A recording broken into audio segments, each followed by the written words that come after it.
sounds very exciting. Next, we are not going to waste much time, and the gentleman that we have been all waiting for.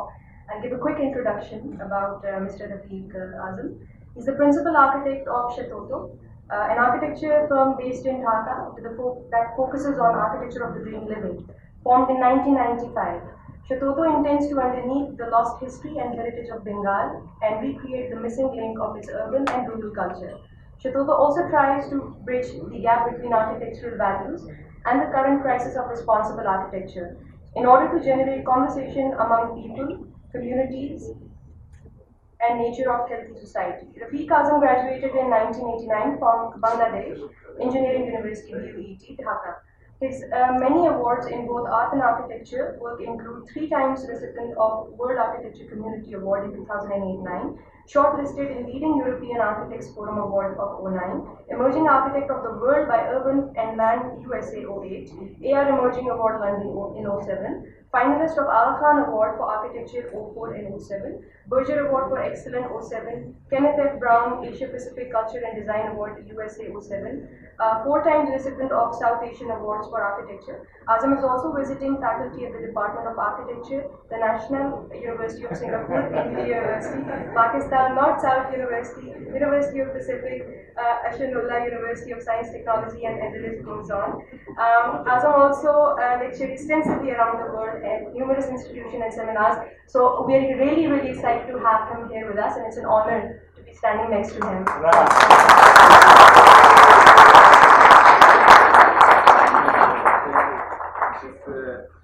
This mic, all covered? Yeah, thank you very much. So long. Oh, is it? So long and true.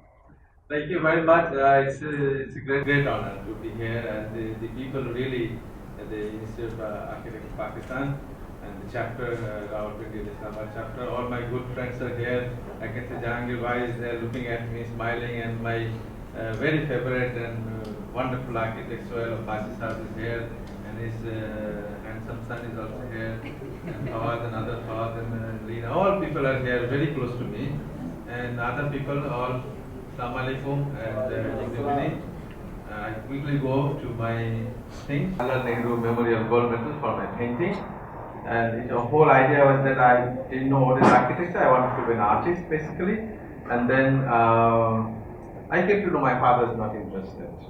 So that made things very different to in my life. This is where I actually born and brought up, the very old city, Mughal 400 years old Dhaka. And we used to stay in a house. This is a very courtyard, small house. You can see the left-hand side, having 4 rooms and a few other rooms, dining, family, and we have 9 siblings. 9 siblings, 4 sisters, 5 brothers. So we used to spend time in the courtyard playing and reading books and acquiring each other. And we have a small garden. You can see that maintained by my parents. And my family and a couple of friends, they insisted not to leave architecture and just finish it somehow, and then go for painting. No problem. So that's I started continuing my painting journey. But the thing happened when in class I was not learning much, probably not learning much. But in my house, what happened?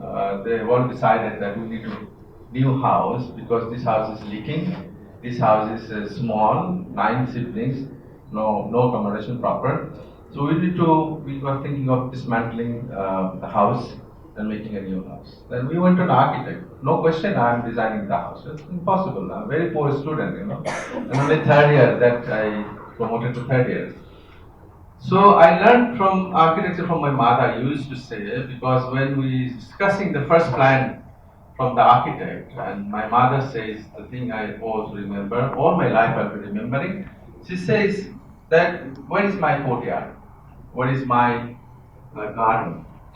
Because it's all filled up with rooms, 9 siblings, so many rooms, a small plot. And then she says that I lost my husband. Now I see I'm going to lose all my memories. So what else left for me for my next life? I mean, to stay longer life. The first time I realized that architecture is not all about just drawings and sections and elevation and technical things. It's all about memories, flourishing, desires, aspirations, connecting life to each other, families, all these things. So I committed to myself that time that I will give back my mother the lost spaces, the memories to my family. So I started designing a house silently, late night, after the class work. So this is how I started my architecture. So that's just history for the students. So this is how I see the next. You can see the first level. I developed the garden and the courtyard in the middle of the house because my mother wanted to be here, and the other things, the television, uh, good view also. So next we see this is the courtyard I developed. So 1988 it completed. When I was a student of fifth year, the house completed. So after that it got many awards. The Aga Khan nomination also got this one. So this is kids, 1985. This summer, quoted in the summer, and you can see and this is the first garden actually in the history of Bangladesh, which is on hanging garden with all the earth filled up and properly, planted, big trees and things like that. My mother just died last 2015. All her life, rest of her life, she enjoyed this wonderful house. And this is the photograph of the not very old photograph taken by the Italian photographer. So I'm going to the actual thing now. So this is my background where I started architecture. But the big thing coming up nowadays that facing change and changing phase. What is the phase? We are now facing a lot of changes. In fact, the architects don't know how to cope up with the changes and what actually the changes are happening in the world. The changing the world affects every country, every places actually. So what are the things actually happening? If you see this one, this is from Singapore. When we started listening that globalization is coming after the modernization and industrial revolution, feudalism, and all the issues crossing and crossing, finally we started talking about the globalization and coming, and then we thought it's wonderful. Why not? The globalization means the equilibrium, the no disparity between economy, and we'll be exporting a lot of things to each other. We'll making each other happy and prospering and growing up and growing up to the whole world growing up with us. But unfortunately, we have seen just immediately after that what we have globalized. We globalize the armament, we globalize the disrespect and distrust, and the economic disparity. We fail to globalize, the love, respect, trust. Nothing we globalize actually. The flowers, nothing. We just globalize every negative things and hatred and cry, whatnot. And we have seen finally, the death of the humanity this way. This is what we are actually facing now. So what's the role of an architect should be, as an architect, how they will proceed, they will think. So it's very important for architects to look forward and how. So this is my way of thinking. I'm sharing with you. I don't have any formula. Or what I have actually my experiences, my emotion that I'm going to share with you. Since I'm from Bangladesh, so I'll take you through a boat journey from maybe an hour or less than an hour, if you are ready for that. So and see how we can. I am actually responding or trying to act and react to the issues.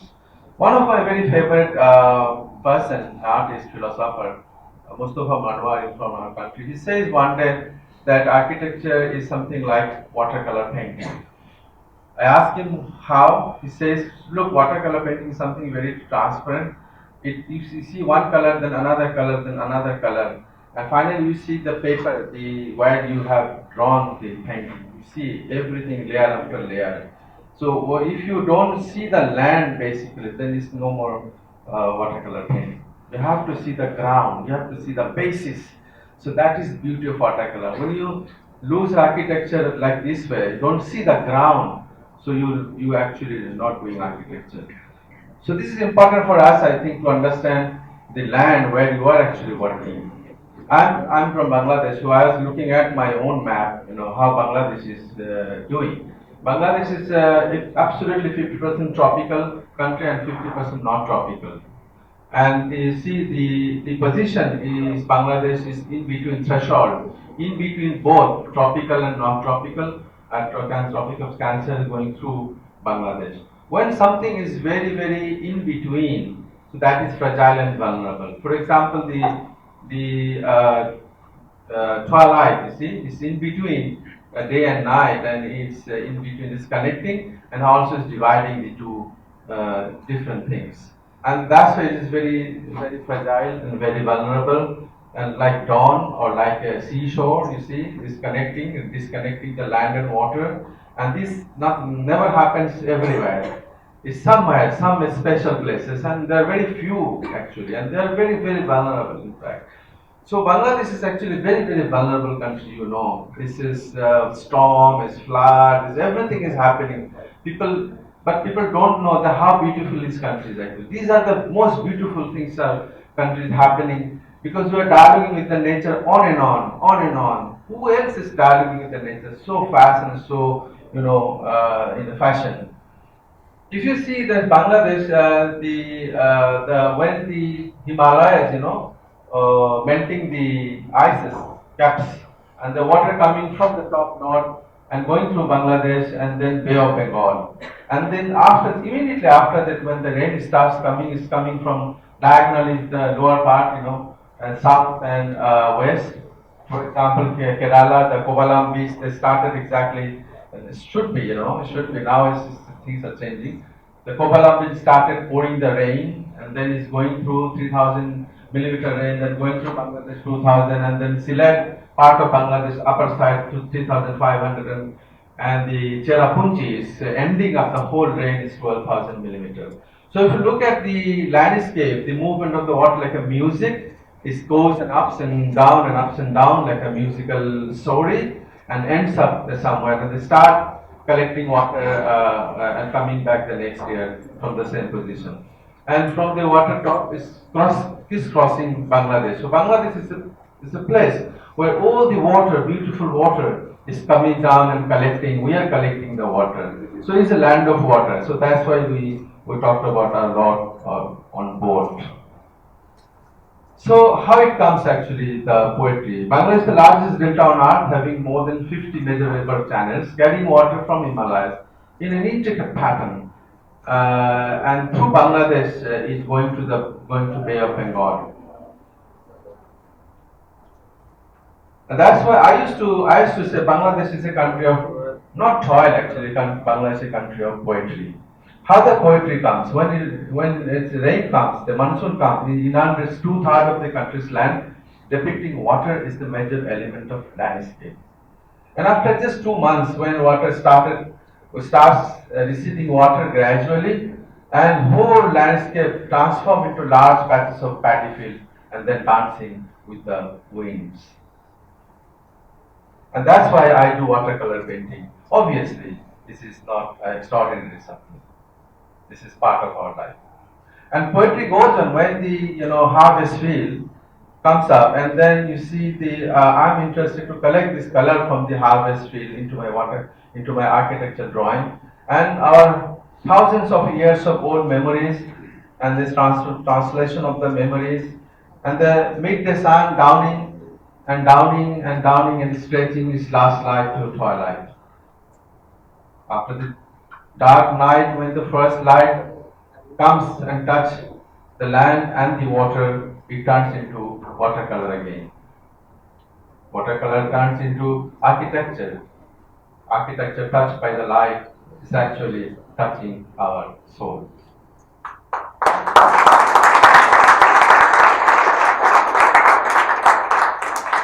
Now, facing change, how? I'm sure the architects will ask me how you're going to face the change.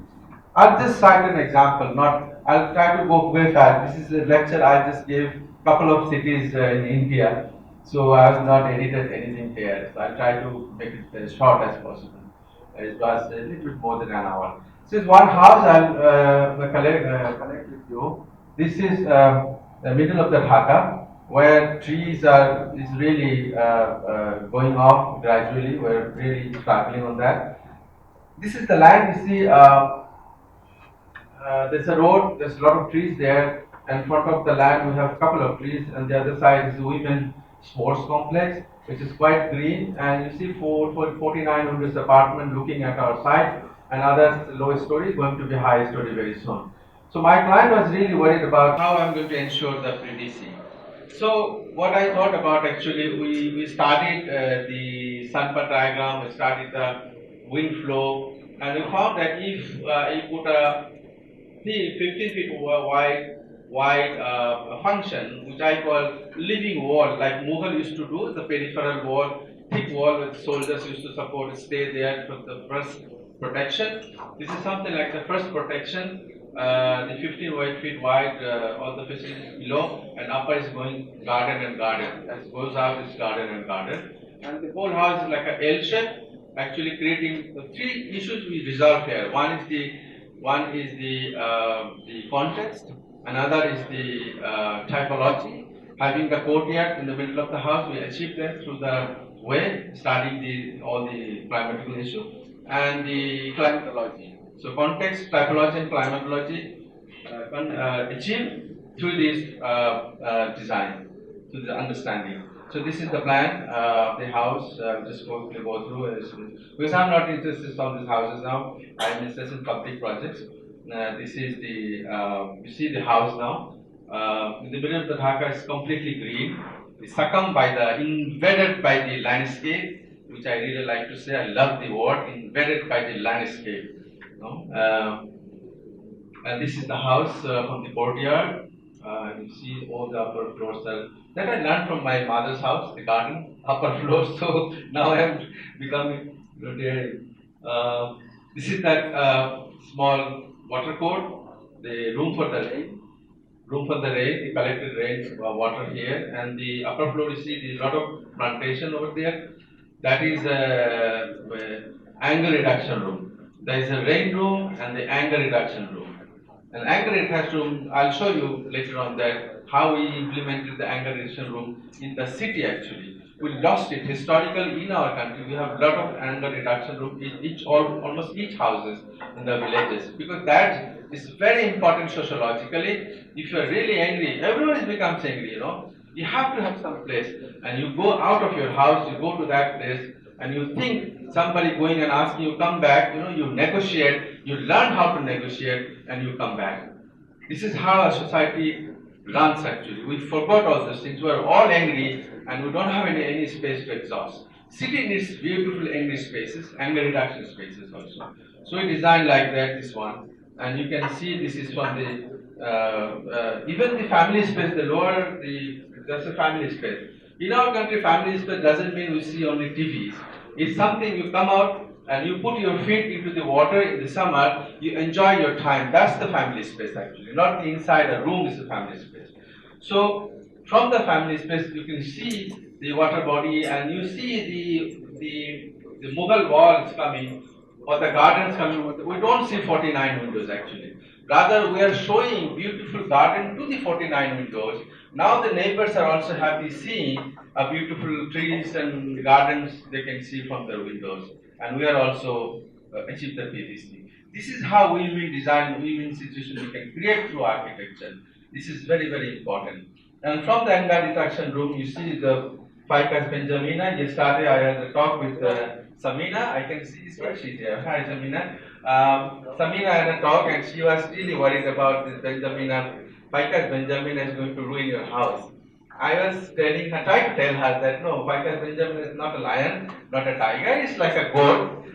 It looks like a something, but actually it has not much of the power. Maybe our Benjamin Ficus is different from your Benjamin Ficus. So it looks amazing, historical, old trees into your house. And this is the house from the top, fifth level, lot of greenery over there. So this is the fifth floor. And my client asked me one thing. that I need a swimming pool on top of my house. And I say, oh, I don't know what is swimming pool. That's Western. I only know swimming pond because I have seen from my childhood lot of ponds around. So I can design you for a swimming pond. He says, what is swimming pond? I don't know. I said, swimming pond is something like, you know, the water body having all the facility of swimming, but having a ghatla, the steps into the water, and a jangla. There's a jungle around, so it's become a swimming pond. So this is, you see the swimming pond, the ghatla is there, and also jangla. It's quite big now. It's a 40-45 feet long trees coming up on top of the house. Okay, I'll just not talk about. I need some silence. This is some of the clips, photographs of few new photo projects that I'll just go through. One or two pictures because I'm not going to talk about this much. This is scholar history. What was that? Initial name Chati, we say. That was the focus of this house. So from every point you can see the tree. Same house, an apartment building. A new house recently got an award also. I say this, every floor is the ground floor. Same house, upper floor. Another house. So one of my friends, actually, not one of my, couple of my friends used to started telling like, you know, for rich people you design if poetry is possible. You do a lot of poetry and you talk too much, you know, but can you design something for very poetical for the old people, small house, not rich people? It's not possible actually.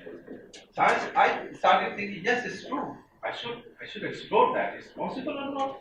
Then I was looking for a project somewhere in old city, 400 years old, Dhaka dilapidated, you know. This area we bought an apartment project design. The deal was very simple. We will not take any money from them and they will not change our design. So they accepted. So you see the red color mark, that's the house. So I think this is the first building I designed with this language, having the exposed brick and the structural system, the concrete frames absolutely clearly exposed. Nothing touched actually. This is the first building. And after that we have designed many buildings for the rich people also, not for the poor people. Same material, same thing, because we believe in democracy. So we design like that. And now Bangladesh, we go see, a lot of buildings are coming up accordingly, brick and concrete exposed. So this is the first building historically. We started like that way. But I have learned from other architects previously who use little bit of concrete, little bit of brick, not exactly the same language, but in a way. So I picked up a very special on my language to resolve the issue and cost economize.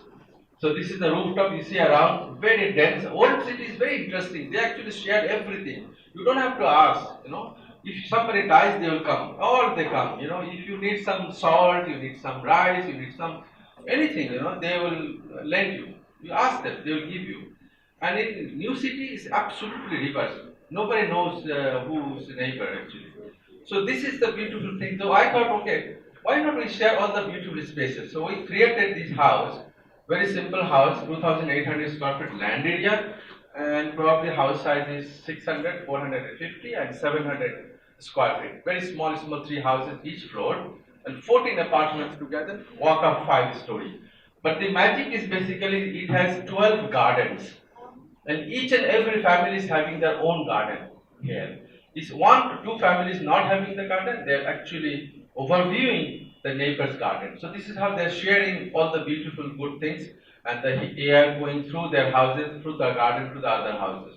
So you see in the front started with this small garden. In old city, nobody is having this sort of started with garden nowadays. So then every floor you see the lot of gardens. I'll see a little more. So plan you can see how they're creeping up the greeneries one after another, the different layers, and the plan and sections, and also two plans and sections. And this is a garden from the 5th level, taking the photographs of the 4th level, and having the lofty spaces like a courtyard. And you see the strip window, that is actually you're buzzing the bell, standing, waiting for somebody to open the door, and you see the other gardens outside. So suddenly you discover a couple of gardens outside, and this is surprising for them, you know, it's lovely things they're having over there. And this is the one garden, 450 square feet house. On fourth level, they're having their own garden, and the other house is a slit on top. They can see the leafy moving leaves over there. So they're sharing the beautiful thing, and also having the wind crossing into their house through the window, top hung window, and they're also looking at the garden there when they're entering to the house. So this is how we resolve the old town relationship, and also lack of trees and greenery within these spaces limited into. And then actually we learned a lot of things from old city. I think if you look at your own city, you learn so many things, it's unbelievable. I love to discuss this issue because a lot of things I will generated later on, and probably the whole world accepted very nicely. A lot of things we generated here. This one is a magic thing, you see. Each and every house is having, we call it a maid. It's a plinth basically. In India they call it probably otla or something. This one. So you see, one after another, this house is going on. There's no boundary wall. Absolutely no boundary wall. There's a simple plinth, nothing else. So what is the dialogue? Because nowadays in architecture, semiology is very important. We talk about a lot of things in semiology. It says that the owner and the passerby is all actually very friendly, and they invite you. They say you can sit here. They have a bench over there. Sometimes having pitcher, water pitcher also there. So you can sit there, have water. You sit here. I don't mind because I invite you. That's all, the relationship. So they have a trust and respect to each other. But now what happened, Now we are putting high boundary wall. And we are telling people, I don't trust you. I don't respect you. And then even then we are not happy. We are putting birdware on top of that. And telling people, I'll scratch you. I'll make you bloody. And even then we are not happy. We are putting, be aware of dog sign. And telling people that my dog will bite you. So how far it can go? Can you imagine? Next, like Americans will put in front of her an arms response. They used to write arms response, and they can kill you, and no law is there to protect you. They can kill anytime, they can fire you if they see something fishy. So next what? You have to carry gun. So then they will put cannon probably. No? So this is how far we can go actually. So I was thinking what we should do now as an architect. What's our responsibility? So we thought about like Jalaluddin Rumi, the great philosopher of 12th century.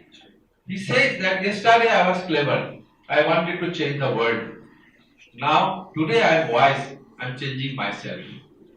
So we thought, okay, let's not change the world. Let's change our design in a way that suits our society. So we started designing the boundary wall in a way that's full of benches, full of plants. The birds can come, kids can play, people can sit, and this is how ensuring the security. Because we intertwine two things wrongly. That security and the boundary wall is not the same thing actually. You put a boundary wall doesn't mean you are secure. Security is something the thief or the naughty people will find that's impossible to enter. But all the general people will find this is beautiful for them. So it becomes a social element rather than a personal house. So there we started thinking that if the wall is high, strong, thick, heavy, the society is fragile and vulnerable. Let's make this boundary wall fragile and vulnerable and connect the city together. We started putting boundary wall with glass. So you see the glass boundary wall, and people can see the ground level, what's happening, the lawn and everything. If you see this one, where I'm staying actually, me and my wife is staying, we enjoy the time here. There's a beautiful small garden, people can see. They can now, like a aquarium, like a fish aquarium, they come and stand and see, wow, this is a nice lawn. So we are actually contributing to the city, and we are making friendship with the city. So we are developing the trust and respect that we lost already. And then again we are thinking of, okay, if the whole ground level landscape becomes a beautiful space, it's like a living space for the city. So the street for the car, it will not be only for the street for the car, it will be a beautiful living space for the citizens. So this is how we started developing the landscape in a bigger way. This is the thing you can see when you're walking through the street. And this is after construction of the site, recently constructed. You can see, feel like we can go and sit there over there, but we don't have time. That's fine. Yeah.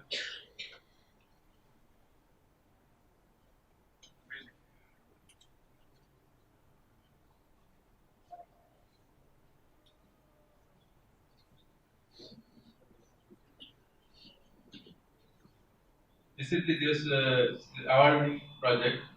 I think this is a global award, cityscape. And Irfan Khan is a I think Hollywood or Bollywood hero. He did a fantastic movie here. And the whole shooting was almost 50-60% shooting was happened in this house, on the garden everywhere. And this is in Malaysia, a project. I worked from Malaysia a couple of times, different projects. This was completed recently. I collected the water, the same technique. It's only 8 inches deep water body. I collected water from the rain, and the client is the very biggest developer. And now the whole development bought by the government actually. There's a very interesting game happened. In my end of my project, I saw very funnily the handover is taken up by the government, SP Satya, the largest developer in Southeast Asia. They are very arrogant sort of developers. So their movement is very fast. So what I have done actually, I showed them, because this was designed by many architects, Swiss architect, Switzerland, New Zealand, Malaysian, all Singaporean. They gave me all papers later. You see, you keep it. But they never liked it. Then I thought what I should do actually. I told them that if I see the landscape, yeah, this is the only site they have actually, and this is the whole area developed by them. 5,000 acres of land actually they develop all over this area. But they are having their own headquarters. This one, you have every space, empty space for reservoir. So it's your space. Why did you think of this whole landscape and whole building together? Then you will see the building is small and the landscape is more. Other than nobody can give you the more landscape within the area. So all failed actually. That's basically philosophical failure. That was. So they accepted by design, and then I suggested them actually that you should have something very powerful. So the whole length is 11-story building. It's a whole column 11-story facing the highway. The name of the highway is the SP Satya Highway, and from there you can see the tall, like a Roman and Greek, powerful columns, formal, and the chhajja, the super roof, is on top of the Malaysian climatology connected together. So this is how this is the top floor. The two bosses were there. So I told them this they were. So they always love water because Chinese are always ends everything with money. They end something, oh, how much they're going to get, and they love water because flow of water represents the flow of money, basically. So you see every Chinese, everywhere, they love water. The movement of water is there. Sound of water is there. They love to sound the hair of money, basically. It's true. So this is full of water, not the ground, also the ninth level. And the waterfall on the backdrop is completely falling water, merging into it. So it's a very Zen sort of tranquil space we develop. They can come out and, they're always stressed. So they need some space where they can sit and can have a cigar or whatever they feel like, have a little thing, whatever. So in the sunset, you can see the depth of water is something like depth is very very deep actually. Actually not, it's only 8 inches of deep water and create the magic actually. Below this actually deep depth, we have 500 cars basically. So that was hidden by this landscape. Now we go for changing the face. It's not architect's job only face the change. Oh, change is coming, you are just facing. Time may come, you have to change the face of the city. So that is the bigger role of an architect. So we started working actually with the government. Government gave, so we won a project which is actually 33 parks and playgrounds of old Dhaka. 400 years old Dhaka having 54 parks and playgrounds. We started with 33 parks and playgrounds. So I invited actually 70 architects to join with me, to work with me, do the research. So we have almost completed all the design. Now implementation started. Basic principle we developed actually through our research, that we had a big debate with the politicians and the mayor of the city. In front of the journalists, I invited a lot of journalists basically. See what happened in city Dhaka. Most of the parks and playgrounds illegally occupied by the antisocial people or drug addicts, drug dealers, muggers, whatnot. And this gradually is disappeared from the city like a magic, because no family, no people are going into it. They don't like to do the family, no question. And they're all, the Dhaka is a densely populated cities, one of the cities in the world. But we have lot of green spaces, chunks, we can't go there. So what a terrible, thing is that. And then occupied by them, I told the politicians that I am considering all of you very, very honest person. Exactly, I told them this. Considering, and you have tried last many years to protect these parks and playgrounds for us. But do you know that you have protected all the illegal muggers and drug dealers, drug addicts by putting the fences all over the parks?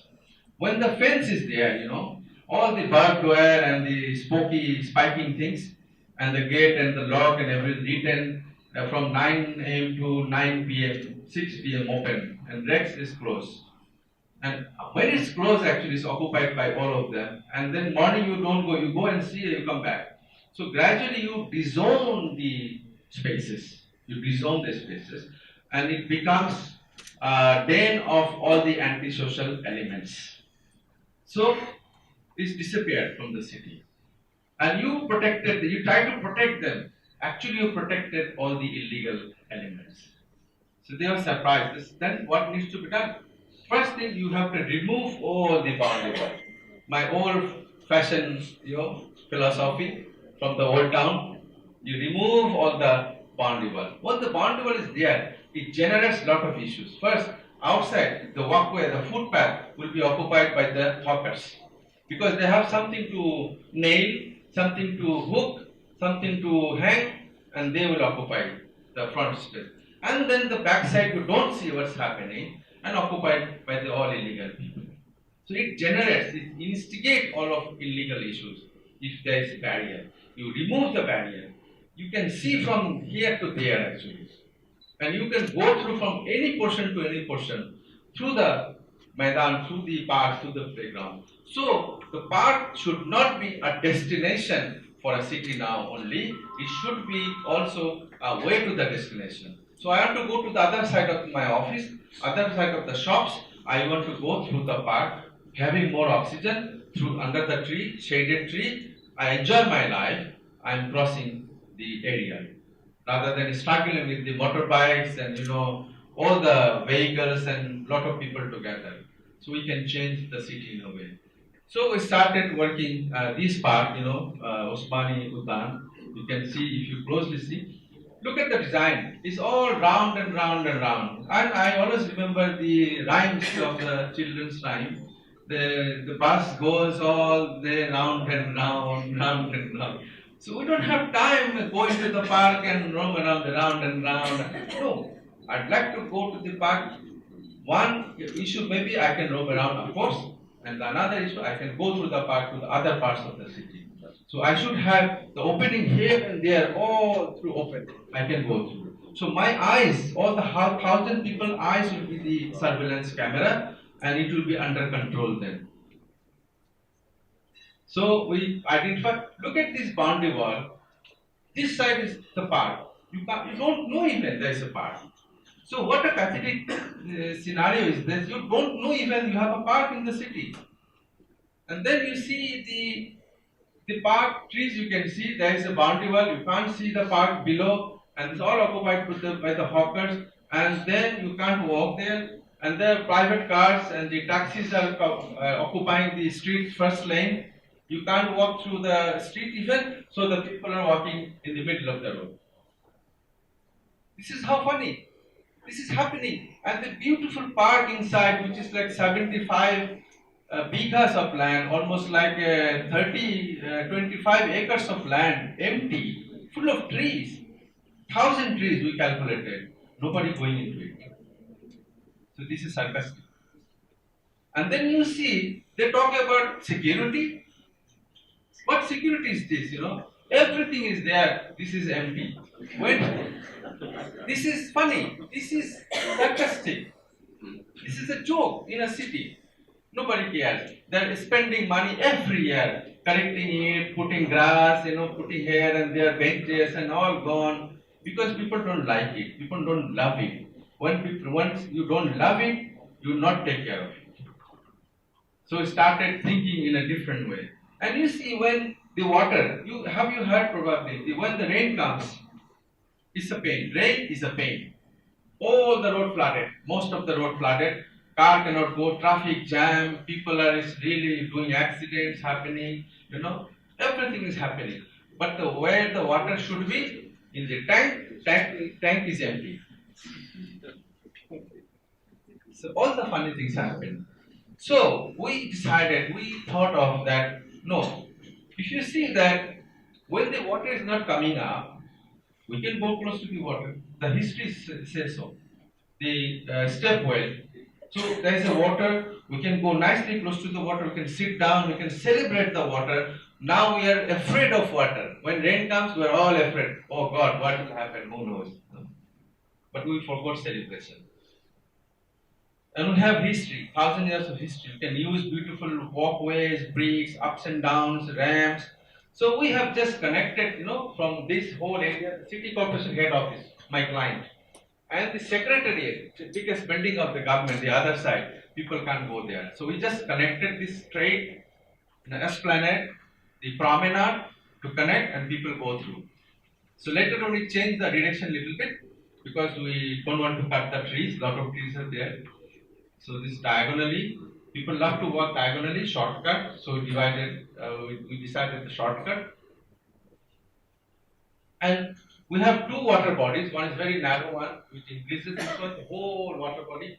And this one, what we did actually, we started working on the water body. Because 1,000 trees are there. Single tree cutting, they are the environmentalists. They will come without knowing it properly. So we started putting on the water body, the walkway, 2 layers. And then the water body, we increased later the other side. So no cutting trees, we put in our construction. So 2 layers, one is street level, they can go through. Another is going down close to the water. You can't see from the street, but close to the water is all the activities, the music, the gymnasium, the library, the coffee shop, everything is happening close to the water. And this is the final product. This is going to happen very soon. We started, the contractor appointed. So of course we have the narrow streets. You can go through any direction, you can come and go. And from the street, no boundary wall, so you were walking. Actually, footpath is part of the park now. So this is the park. You're walking, you can go up, you can go down. And all the trees in the water we're keeping. It's a walkway. In the evening. And the below you see all the stockway, basically they're collecting the water, rainwater, and excess water going to the lake over there. We have martyrs actually. It's the name Osmani. He was the artist chief of staff of the world. And this park we call anger reduction park. So people come here, Ghatla, Jangla, water body, and celebration of life. This is a city park, but we'll talk about a little bit of very pocket park. This park is only half an acre of land and a very dense area. They don't have any open space over there. So how to deal with the situation? They have extraordinary demands, and they are ready to fight each other to happen the demand, fulfill their demand. So these, all the problems, the rain comes is completely flooded. But the good thing only they have number of trees in this park, rest nothing is there actually. And then I'll talk about little bit the mathematics is the aesthetics, how we developed the mathematics and collected the aesthetics. I'll go very shortly. The Time magazine published article, no, the whole magazine on uh, Brad Pitt. Brad Pitt. Because why the people so attracted to him, particularly girls, so far I know. But I don't know this era girls, but it was like 10 years or nine along, very much attracted. They found that he is one person who is very symmetric. Both the sides, the eyes are almost equal, the hands, because the gods created, the twist of creation is basically changing the proportion. And I mean, the size, both sides not same. This ring finger is not equal to the left hand side ring. The shoe is not equal. Everything is actually changed.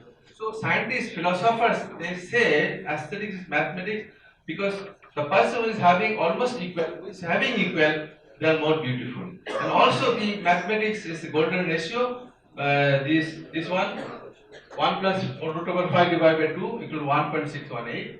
Is the proportion is maintained. Some of the bodies is the beautiful body. Maybe our father.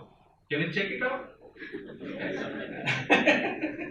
So you see the this body Vitruvian is same thing, and also all the Michelangelo sculpture or the painting by them, all actually basically absolutely correct. All the measurements correct, and all the axial lines equally correct. That's why they are famous sculptures. So why I'm telling so? We also looking after the mathematics to resolve the issue. We found one actually here. And this I'll just go through the situation of the park. This is the empty. So you see how dense the surrounding. But the magic thing is that this park you cannot go by any rickshaw, any car, anything. Nothing you can use there. Only walk. Only walk. It's narrow street. This is the narrow street. It will take you to the park. Nothing else. So this is a gem-like space. You will find out if you walk through. And in front of the park, certainly a little bit wider, but the ugly drain is there as usual. We know, probably all know, this thing happens in our South Asia. And you see the boundary wall, behind the boundary wall is the park, and all occupied by the hawkers as usual, because the boundary wall helping them out. And in monsoon, it becomes like that. So they are so terrible, so painful. Small park they have, but they cannot use this actually. It's all illegally occupied because nobody, good people, the school children, they cannot go. Finally, this occupied by all the people we don't want them to be there. And then the narrow alleys also, is all covered by. What is the role of an architect to resolve this issue? We talk about architecture, beautiful flowers, and so many spaces, Corbusier, Louis Kahn, and poetry, whatnot. But this is a real challenge. You see, the opposite side, the boundary wall is all dumping ground, all dumping. Nobody sees so dumping.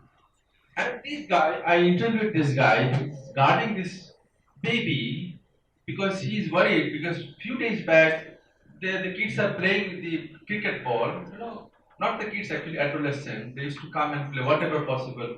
And one lady died actually, hitting the ball. So children stopped coming. This is a children's park, basically dedicated in the paper. But children do not come here. They are all worried because one ball can destroy life, the family. So this man is like always moving with the kid to protect her. So this is happening over there. So this is the park. There's trees, number of trees. It's a wonderful thing, lot of trees. And some of these cages, I think I was in flight probably. Because these are really, really boggling my mind. So we develop certain things which is unusual in our country. With all the walkways, we decided to be a trench. And taking all the water we collected, we will calculate it. is coming there, and we are collecting all the water surrounding a trench walkways basically. And the walkways is basically we decided the mathematics 1.5 feet into 6 feet. So this is the slab we are developing, and each slab is 2,200 kilo weight. So 4 people can pick it up, but not 2 people or 3 people or even 1 people. So nobody can take it to home actually. So 4 people must come. And this is a small part people are surrounded by, so they can't do it proper, easily. So you see the water coming from the grass, and the grass is also maintained by the the people who are making the cricket ground. We engage them to prepare proper ground, and the slope, the slope is also very like 20 inches slope in the middle, high, and then goes like this. So taking the water, and also the pipes taking the water to the aqua level, the water level, uh, and the gaps are also there. All the little gaps are there to collect the water of the walkway, and walkway is sprinted actually the pan, the pan, because old town people always doing pan. So the pan is the leaf there to stop make it non-slippery. So this is finally came out the part, and we have a mosque here. We have mosque here. They're coming out in the Jummah. They don't have space, ugly, dirty space. They're praying namaz. So we are producing a very nice square here, and the face is west. If the many people coming, so they all can be part of the walkway. The walkway size is there 1.5, 6 feet is good for namaz, one person, so they can also pray their namaz, and others stand this walkway. So this is the trench where we develop. So we are producing only 450 pieces of concrete slabs, and mostly we are done. Nothing actually, no other construction required basically. This is the existing part and the beautiful trees, and then it will become something like that. This drain which we are taking care of now, having special pipe, a thick pipe to connect both the sides to allow the cross the water, not spoiling this particular area, and it becomes a promenade, a beautiful plaza, and it has 3 layers actually. Thin, so 1.5, 6 feet, so 3, 18 feet. These two you can remove anytime, because all the houses are this side, having the gas line, electric line, whatever the utilities are happening, they can open it up and they can do it and they can put back the slabs. So never you see that digging and destroying the beautiful thing. So it didn't put the bricks or things like that. Next stage is a light line, very European light we are producing. My client government says, why you are putting European lights basically? I said, I must take the chance. Because when the things are really beautiful, they will take care of it. If I put Chinese one and after 2 months is gone, then again the vandalism starts. So I want costliest lights possible. So these are the fixing things. All the movable. The third one is not movable. They are fixed. Having some of the benches. So you see the next slide, some of the benches. So, and then the walkway comes up, no boundary wall, simply open, takes the water. So this whole area is basically free Wi-Fi. We want all the young chaps, they occupy this area rather than shopkeepers. So they will come here with their phone, they will occupy the benches, they will occupy the walkways and surfing free of cost. Bangladesh is a country where 7th century AD, Huyen Sang visited that and he described 30 universities over there, world class. And Bangladesh is famous for as a center of excellence, spreading the Buddhism all over the world, down the Myanmar through up to the side Japan and Malaysia, whatnot. And upper the Tibet. Tibet is the first Dalai Lama was Atish Dipankar, who is a Bangladeshi, and from them, all over the world is gone. So it is a place of learning. So we have hundreds of sites, archaeological sites. Square in the middle is a Buddhist Torana, a Buddhist stupa, and things like that. So I told them that we should start from the history. So history, the educational history, and it, as if our sites also coming up square and all the big structures coming up like archaeological ruins actually. So as this is the one BC 300 archaeological ruins. So look at our plan, which is very interesting recent plan. And then the bricks are coming, the school, residential school, the big field. It's a big project, so I'll not go much detail. It's a lot of big details happening, and the walls, educating walls.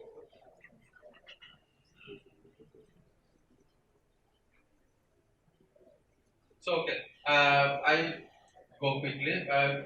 Sorry, maybe 5 minutes extra. This is in Pakistan. I'm in Islamabad. We just started. Our Khan Saab is there. Ikram Saab, thank you very much. You took up the project. The team came actually. So this is when I first came to Pakistan actually. I'm honestly speaking, this is an architectural forum, so I can speak a little bit honestly, not with the diplomats or politicians. I had a very strange feeling that we had 3 billion people died during the war. So I have a strong, emotion with this one. And Pakistan yet to apologize. They didn't apologize. The government is asking and asking. But even then, Bangladesh government wanted to extend the hand as a friendship to make a embassy building permanently here, which will, shows our firm attitude towards the land, towards the people actually. But I came as a, because I didn't fight actually at that time. I was very young, class one student.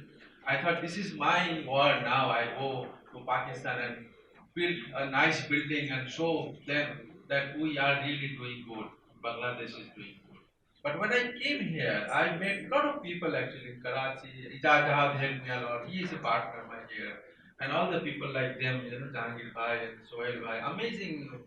Then I started feeling something else. No, the general people of two world, two countries, so beautiful there. They are peace-loving people. They are all about, some people, some government machinery is there. So this is what happened here. So I started changing my mind. I thought, no, this will be a beautiful building, a gift for my friends here, basically. So I draw this first impression was Margala Hill and the line, humble Bangladesh humble water, and the Margala, very vertical. So together start dialogue. So I draw the illustration from archaeological site. We have 5,000 years old Indus Valley civilization. We have 3,000, more than 3,000 years. Put this Bengal civilization. This is where we are really two great civilizations. So this became, the land became a meeting ground, a rendezvous, a meeting ground of two great civilizations, Pakistan and Bangladesh. So it became not a building, it became an archaeological landscape. So this is the Mohenjo-daro, Great Bear, and then this is the starting. This is all. This I'll go through quickly. This is the delta in the middle. We are collecting water. There's two buildings, two sides. In between there is a space collecting the rainwater because you have a wonderful rain actually. And this is the super roof on top of all the building, main building, to make it really shaded. So archaeological ruins, the steps full of grass, and the water collected from the rain. The super roof edged by the frosted glass, aging like a nail, like a bird's wing. And it's the end of journey, boat journey has almost end. This is one house we have designed. This philosopher Lalon, he says one thing is not inside your body, then it is not outside the body either. Body and mind is two different things actually. Europe didn't understand, but he's the man who told about it. Mind is something coming out into your body and goes out of it, and then you cannot control it. In fact, so when the mind never comes back, you actually biologically dead. So architecture is similar actually. We can produce only the envelope which connects the whole world, cosmos, and the rain coming and out of it, and wind comes and the fragrance comes and go out of it. This is how they dialogue each other and create architecture, good architecture. So we developed this house in that fashion. We started this square, which is very celestial form. Celestial means close to the celestial form by a human being. That's why Taj Mahal and all the great buildings are square, because it has connection with the cosmos and the heaven. So we started this square, and you see the space we designed, and the sun comes in an angle. We calculated all the scientific angles and the fragrance, how comes, everything we calculated, and we see the sun touching the building, and then it's fully touching the building. It's changing the same space, changing through this movement of the whole Mother Nature. So this house plan, the middle is a water body, the swimming pond, again the swimming pond, but the middle is the main thing. I achieved this beautiful emptiness basically. This is the reverse concept, emptiness achieving through by building rather than building and achieving the emptiness. So emptiness is basically the material which is very celestial, very interesting material. So this is how, they're connecting the outside green to the third level green, and the inclined sun in the winter touching inside, and the wall touched by the last sort of light, and then is gone back to the station. Like Jalaluddin Rumi says, once light returns to its source, it takes back nothing from what it illuminated. So it can be just like light, will go back, will enlighten other people, and will take back nothing from others. So think, a dingy boat waiting by the ghat, patch green and silence of light, unfolding nothingness, where self and soul come together, purify themselves, and cohabit themselves. Let the soul come into your house and let go of it, and let it be, and let it be. And one day, the time will come, the soul will never come back to your mind, and you will be declared dead, the last project. So we got this project graveyard. We thought how to deal with the graveyard. So we thought we draw a line, and then we say this is the terrestrial and celestial, worldly and heavenly things. And we stretch the line and becomes window, so we can see from this world to other world, which is celestial, and we are in terrestrial. Anytime we can cross the line there. So this is the plan, and we stretch the window wider, so it becomes a space actually. So again the twilight comes back, where the connecting both the world and dividing both the world and the space which is vulnerable and fragile.